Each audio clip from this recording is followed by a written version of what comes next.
Ƙasa da kwanaki uku tun bayan da gwamnatin Kano ta ambata cewa ta gano yadda tsohon gwamnan Kano Ganduje ya yi wata kalmar suna da kadarori da kuma kamfanoni a zamanin mulkinsa. Har wa yau dai a karo na biyu sai ga wasu bayanai na cewar wasu takaddun kotu sun nuna cewa tsohon gwamnan na Kano Abdullahi Umar Ganduje ya sayar da wani kamfanin sarrafa auduga mallakin jihar Kano da ke unguwar Chalawa Industrial Limited ga wani kamfani mai suna Lesage General Enterprises Limited. A makon da ya gabata ne dai gwamnatin Kano ta maka Ganduje a gaban kotu, wanda a halin yanzu ke zaman shugaban jam'iyyar APC mai mulki na ƙasa, tare da matarsa da ɗansa da wasu mutum 5 bisa zargin cin hanci da haɗa baki har ma da cin amana da sauran tuhume-tuhumi. Kamar da yadda takaddun tuhumar da kuma wasu shaidu da al'ummar Kano suka shaida, ana dai zargin Ganduje da sayar da kadarar gwamnati da darajar ta kai naira miliyan 750, amma aka sayar da ita kan rangwamen kuɗin da bai wuce naira miliyan 320 ba. Takardun sun kuma nuna cewa ba a saka kuɗaɗen a asusun gwamnatin Kano ba, yayin da kuma aka kwashe takardun mallakar kadarorin daga ofishin gwamnatin jihar Kano. Wasu daga cikin shaidu da aka gabatar a gaban kotun sun nuna cewa uwar gidan shugaban jam'iyyar APC ta ƙasa Hafsatu Abdullahi Umar Ganduje ita ce kaɗai ta rattaba hannu a madadin kamfanin da ake zargi, yayin da wasu takardun kuma suka nuna cewa 'ya'yan Ganduje duka suna da hannun jari kuma daraktoci ne a kamfanin da aka yi amfani da shi wajen karkatar da dukiyar al'umma.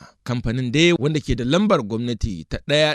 115922 da ke da adireshin sa mai lamba 201 da ke unguwar Zoo Road a nan Kano yana da Umar Asiya Abdullahi, sai kuma Umar Abdulaziz Umar, sai kuma Umar Muhammad Abdullahi da kuma Zainab Abdullahi a matsayin daraktoci, yayin da Fatima Abdullahi a matsayin sakatariyar kamfanin. Gwamnatin Kano dai ta yi ikirarin cewa matakin Ganduje ya saba wa tanadin sashe na 311 da aka karanta, tare kuma da sashe na 79 da kuma hukuncin da ke karkashin sashe na 315 na kundin laifuka kamar da yadda aka gabatar. Sai dai da aka tuntuɓi mai magana da yawun tsohon gwamnan na Kano Ganduje wato Edwin Olofu ya ƙi cewa komai akan waɗannan zarge-zarge, yana mai cewa tunda magana tana gaban kotu ce za ta tabbatar da gaskiyar haƙiƙanin abin da ya faru. Sai dai wasu bayanai na ƙari da cewa wancan kamfani da tsohon manajan darakta na hukumar da ke kula da kadarorin gwamnati ta jihar Kano Jibrila Muhammad ya yi cewa ba su wuce naira miliyan 750 ba. Wannan dai kawai abu ne da bai wuce zance ba, domin kuwa hakikanin darajar wancan kamfani ya fara ne daga naira biliyan 1 da miliyan 500 zuwa biliyan 2.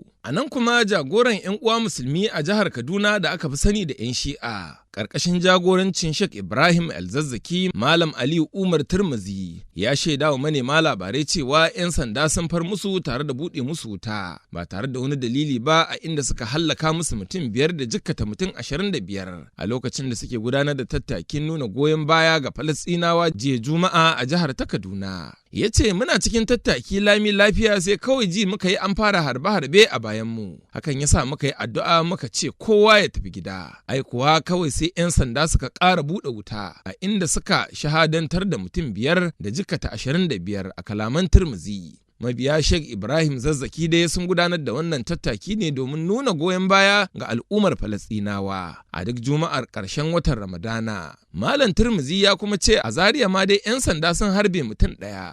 ɗaya ya kuma yi shahada. A dangane da waɗanda aka kama, Malam Tirmizi ya ce yanzu haka suna haɗa alƙalma domin dai tantance yawansu, amma dai sun haƙaƙe cewa yanzu mutum 6 suna hannun 'yan sanda. Sai dai rundunar 'yan sandan jihar ta Kaduna ta bakin mai magana da yawunta ASP Mansur Hassan ta ce mutanen dai sun fito ɗauke da makamai kuma suka farwa al'ummar gari, wannan ya sa muka tarwatsa su, sannan kuma mun kama wasu za mu gurfanar da su a kotu, a cewar ɗan sandan. To sai dai Malam Tirmizi ya ce wannan maganar ba gaskiya ba ne. Ya ce mu da muka fito mata da maza, sannan ga ƙanana da manyanmu, ƙwanmu da kwarkwatarmu, ta yaya za mu ɗauki wani makami har mu farwa jama'a? Ai hankali ma ba zai ɗau wannan magana ba.